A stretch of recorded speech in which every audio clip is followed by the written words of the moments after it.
किताबों की दुकान की खुशबू, पुरानी जल्दों और कागज की महक फैजान के लिए हमेशा सुकून का बायस रही थी। वो हफ्ते में कम 2 बार अल्फ लैला बक स्टोर आया करता, नई आने वाली किताबों को टटूलता और कभी कभार कोई पुरानी नज़मों का मजमुआ खरीद लेता। एक जमारात की शाम वो एक नायाब उर्दू गज़ल के मजमुए की तलाश में था जिसका जिक्र उसे अपने नाना ने किया था। दुकान का मालिक मिस्टर कासिम एक बूढ़ा दोस्त था। फैजान बट्टा, आज क्या चाहिए? उसने चश्मों के पीछे से मुस्कुराते हुए पूछा। वो मजमुआ, उस्ताद महमूद का, नवाए दिल, क्या आपके पास है? मिस्टर कासिम ने सिर हिलाया। तुमसे पहले ही कोई पूछ चुका है, वो देखो इस लड़की के पास है। फैजान ने मड़कर देखा। तारीख के शाबे में एक लड़की एक बड़ी सी किताब के उराक पलट रही थी, लेकिन उसके हाथ में वही छोटा सा सरमई रंग का मजमुआ था जिसकी वो तलाश कर रहा था। इसके लंबे बाल एक कलप में जमा थे और वो इतनी गहराई से किताब में खवी हुई थी कि उसे अर्धगर्द का होश ही न था। फैजान करीब गया। वो लड़की आहिस्ता से गजल पढ़ रही थी। अल्फाज उसके होंठों पर रक्स कर रहे थे। हवा है हाकिम महफिल सुखनवर, मेरा गम मुझे रुलाता है। हर शख्स खंदा जिन, मेरा गम उसकी आवाज़ में एक मीठा रस था। हर लफ्ज़ को वो इस तरह अदा कर रही थी जैसे वो उसके अपने जज्बात हों। फैजान उसे सुनता रहा, वहाँ खड़ा हुआ बेअख्तियार। जब उसने नज़रें उठाईं तो फैजान को देखकर चौंक गई। आवा, माफ़ कीजिएगा, मैं आपको देखकर। कोई बात नहीं, फैजान ने मुस्कुराते हुए कहा। आपकी आवाज़ में शर कुछ और ही जान डाल रही थी।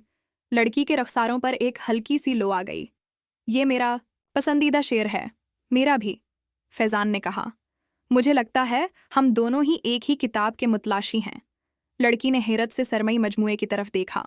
गोया उसे अभी याद आया कि वो ये क्यों पकड़े हुए है। आवा, नुवाए दिल, क्या आप यही ढूंढ रहे थे? फैजान ने सिर हिलाया।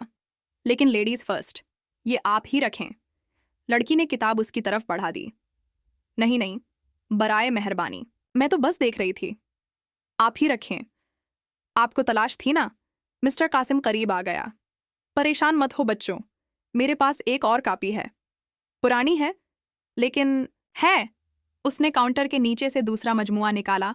दोनों ने एक दूसरे की तरफ देखा और हंस पड़े। ये एक अजीब सी किस्मत थी। मैं फैजान हूँ, ने कहा, किताब का वजन अपने हाथ में महसूस करते हुए। मैं महक, लड़की ने जवाब दिया, और आपकी बातचीत का अंदाज वाकई खूबसूरत है। फैजान ने मुस्कुराते हुए कहा, ये तो आप हैं जिन्होंने अल्फाज को जिंदगी बख्शी। क्या आप चाय के लिए वक्त दे सकती हैं? हमारे पास डिस्कस करने के लिए बहुत कुछ है। महक ने हचकचाते हुए अपनी घड़ी देखी, फिर उसकी मुस्कुराहट की तरफ। क्यों नहीं, थोड़ी देर के लिए। करीबी एक छोटी सी काफ़ी शॉप में, जहाँ किताबें दीवारों पर सजी थीं, उनकी मुलाकात एक गहरी गुफ्तगू में बदल गई। वो सिर्फ शायरी के बारे में ही नहीं, बल्कि अपने ख्वाबों, ख्यालात और ज़िंदगी के बारे में बात करते रहे। फैजान एक नौजवान मुसन्नफ़ था, अखबार के लिए कालम लिखता था और एक नावल पर काम कर रहा था। महक तारीख की तालबा थी, ख़ास तौर पर ख़ुताती और कदीम ज़बानों में उसकी गहरी दिलचस्पी थी। तो आप समझते हैं कि अल्फाज सिर्फ लिखने के लिए हैं? महक ने पूछा, अपनी चाय की प्याली को हल्के से घमाते हुए। अल्फाज तो वो रंग हैं जिनसे हम अपने ख्यालात की तस्वीर बनाते हैं, फैजान ने जवाब दिया। और आपकी आवाज़, वो तो एक ऐसी स्किल्ड मुसव्वर है जो इन रंगों को कीनूस पर उतार देती है। महक ने नज़रें चरा लीं। आप हर बात को कितने खूबसूरत अंदाज में कहते हैं। ये मेरे अल्फाज नहीं हैं, इसने कहा। ये आप हैं जो उन्हें सुनने के काबिल हैं। 2 घंटे ऐसे गुजरे जैसे पलक झपकते ही जब वो उठने लगे तो दोनों के दिल में एक अजीब सी खचाव था। मैं उम्मीद करता हूं कि हम दोबारा मिल सकेंगे, फैजान ने कहा, दुकान के बाहर खड़े होकर। महक ने किताबों का थैला अपने कंधे पर ठीक किया। मैं भी, आपका शुक्रिया खूबसूरत बातचीत के लिए। और फिर वो चली गई। अपने पीछे अल्फाज की एक ऐसी महक छोड़ गई जो फैजान के दिमाग में गूंजती रही। अगले कई दिनों तक फैजान का जहन इसी मुलाकात में घूमता रहा। वो अपने नावल पर काम करने बैठता, लेकिन उसके ख्यालात महक और उसके बोलने के अंदाज की तरफ चले जाते। आखिरकार उसने हिम्मत करके उसे एक खत लिखा। कोई आम मैसेज या ईमेल नहीं, बल्कि रोशनाई और कलम से लिखा हुआ एक असल खत, जिसमें उसने उन गज़लों के बारे में अपने ख्यालात का इजहार किया जो उन्होंने डिस्कस की थीं। 3 दिन बाद उसके घर के डब्बे में एक जवाब था।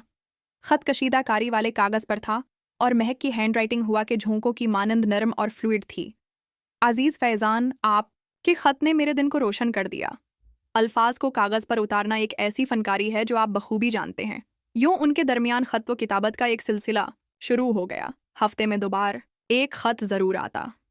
وہ اپنے خیالات، اپنی روزمرہ کی زندگی کی چھوٹی چھوٹی باتیں اور کبھی کبھار اپنی لکھی ہوئی کوئی نظم یا غزل بھیجتے۔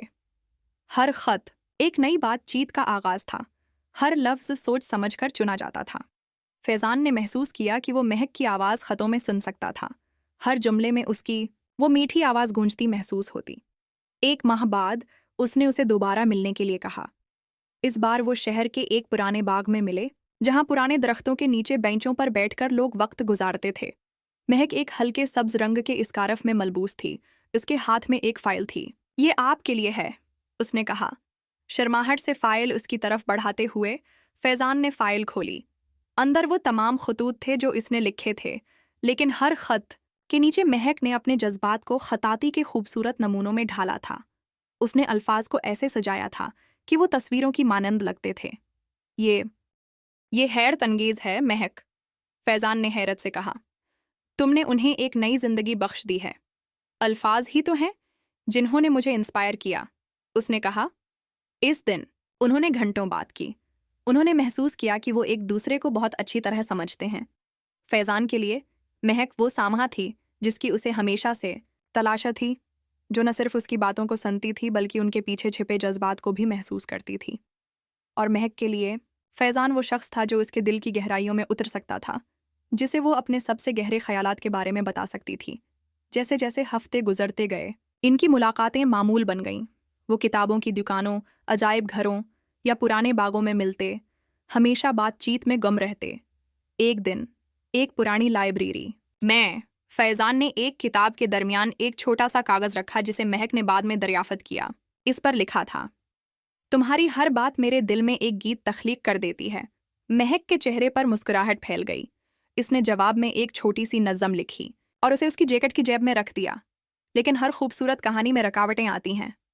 مہک کے خاندان کو اس کی ایک ایسے لڑکے سے دوستی کے بارے میں پتہ چل گیا جس سے وہ صرف خطوط کے ذریعے ملے تھے۔ اس کے روایتی خاندان کے لیے یہ قابل قبول نہیں تھا۔ ایک شام جب فیضان اور مہک فون پر بات کر رہے تھے، مہک کی آواز میں پریشانی تھی۔ فیضان، مجھے تمہیں کچھ بتانا ہے۔ میرے والدین، انہیں ہمارے ملنے کے بارے میں پتہ چل گیا ہے۔ فیضان کا دل بیٹھ گیا اور وہ خوش نہیں ہیں۔ وہ سمجھتے ہیں کہ میں اپنی پڑھائی پر دھیان نہیں دے رہی۔ وہ چاہتے ہیں کہ میں تمہاری ملاقات بند کر دوں۔ یہ الفاظ فیضان کے لیے ایک زبردست ضرب تھے۔ وہ خاموش رہا، الفاظ اسے چھوڑ گئے تھے۔ مہک، تمہارا کیا خیال ہے؟ اس نے آخرکار پوچھا۔ دوسری طرف خاموشی تھی، صرف سانسوں کی آواز آ رہی تھی۔